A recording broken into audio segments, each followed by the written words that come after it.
So the core idea and the heart of this entire project is to record those voices which are apparently seen to be unheard. They are said to be common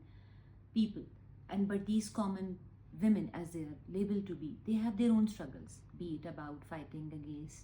patriarchy in their own way, in their private spaces,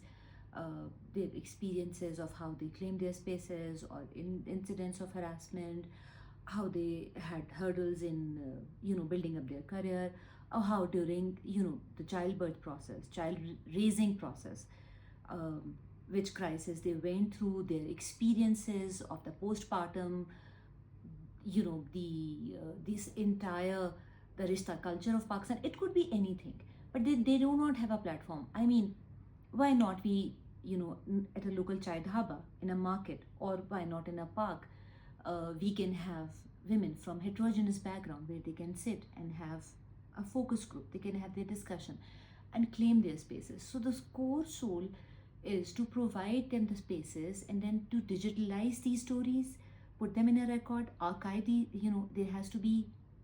these stories need to be recorded so that we have our own local embedded